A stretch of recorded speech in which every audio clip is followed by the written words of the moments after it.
Buat perusahaan supercar kayak Ferrari, udah nggak asing bagi mereka untuk membuat supercar atau hypercar yang luar biasa. Bisa dibilang hypercar yang bakal gue bahas kali ini merupakan salah satu mobil paling gila yang telah dibuat oleh Ferrari. Mobil itu adalah Ferrari LaFerrari. Sebelum gue mulai bahas Ferrari LaFerrari, perlu gue kasih tahu dulu kapan mobil ini dirilis ke publik. Mobil ini pertama kali muncul di Geneva Motor Show tahun 2013 dan merupakan penerus dari mobil paling ultimate dari Ferrari yang dibuat pada tahun 2002, yaitu Ferrari Enzo. Kadang gue sendiri masih nggak percaya gitu kalau LaFerrari itu dibuat di tahun 2013. Karena kalau kita lihat dari bentuknya aja, orang awam aja bisa ngira kalau ini mobil baru. Selain bentuknya yang modern, mobil ini merupakan mobil paling canggih yang pernah dibuat oleh Ferrari di tahun 2013.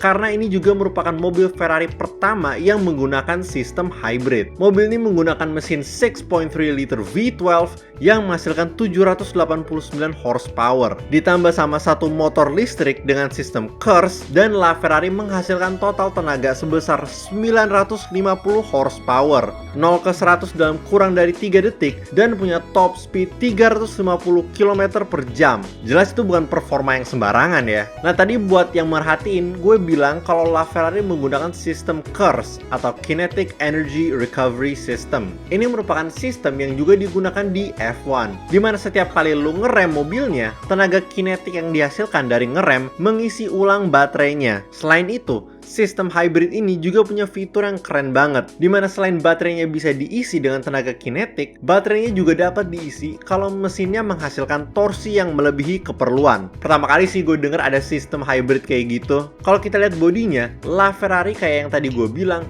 punya desain yang modern banget. Dengan bagian paling keren adalah mobil ini punya air brake atau rem udara, kayak yang lu dapet di McLaren MP4-12C.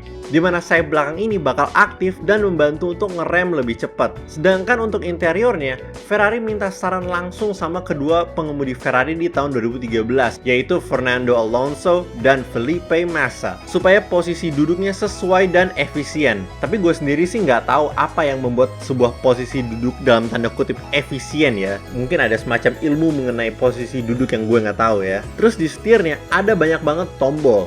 Dan mobil ini menggunakan dual clutch gearbox, di mana ganti giginya menggunakan pedal shifter yang ada di belakang setir. Mobil ini dibuat untuk bersaing dengan berbagai hypercar hybrid yang dirilis pada tahun 2013, kayak Porsche 918 dan McLaren P1. Walaupun Ferrari ini keren, tapi menurut gue yang agak jelek itu namanya. LaFerrari dalam bahasa Inggris berarti The Ferrari, berarti namanya Ferrari The Ferrari. Mereka bilang sih namanya LaFerrari menandakan kalau ini mobil paling hebat buatan mereka. Tapi menurut gue mereka harusnya bisa kasih nama yang lebih bagus gitu kan dibanding Ferrari The Ferrari. Kalau menurut lo ini udah Ferrari paling ultimate, lu salah banget. Karena Ferrari membuat versi yang lebih gila lagi dari LaFerrari yang bernama Ferrari FXXK di tahun 2014. Mobil ini punya aerodinamika yang lebih ekstrim, dengan tambahan splitter depan, sayap belakang yang dibuat lebih panjang, dan dua sayap tambahan di sebelah kiri dan kanan bagian belakang mobil, yang meningkatkan downforce pada mobil ini sebanyak 50%. Selain bentuknya yang lebih gila, FXXK juga punya tenaga yang lebih besar dengan total 1050 horsepower, 0 ke 100 dalam 2,8 detik, dan punya top speed 360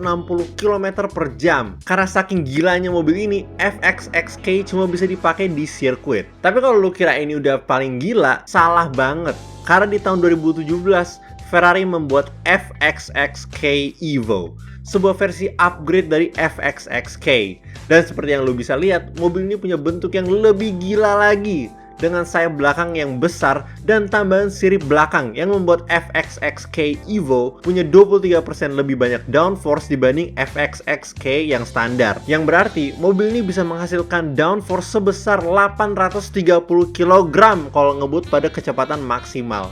Jadi itu memastikan supaya mobil itu tetap tertanam di aspal dan gak bakal kehilangan kendali. Walaupun performa mesinnya tetap sama, tapi dengan bantuan bodi yang lebih aerodinamik dengan downforce sebanyak itu, dijamin kalau lo taruh mobil ini di sirkuit, karena gak bisa dipakai di jalanan ya, mobil ini bakal lebih cepat dibanding FXXK yang standar.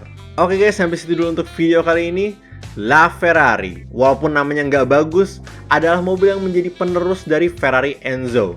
Dan walaupun mobil ini dibuat di tahun 2013, bentuk dan performanya bisa nipu orang awam sampai ngira kalau ini mobil baru. Kemudian kalau lu tipe orang yang gila sama power, masih ada versi FXXK dan FXXK Evo yang bisa membuat lu teriak ketakutan karena saking cepatnya. Jadi gimana menurut kalian tentang LaFerrari dan dua versi upgrade-nya? Apakah kalian juga suka atau kalian lebih suka Ferrari yang lain? Kasih tau di kolom komen ya. Kalau kalian suka video kali ini, jangan lupa untuk like. Kalau nggak suka silahkan dislike. Dan kalau suka banget, jangan lupa untuk subscribe. Makasih banyak guys.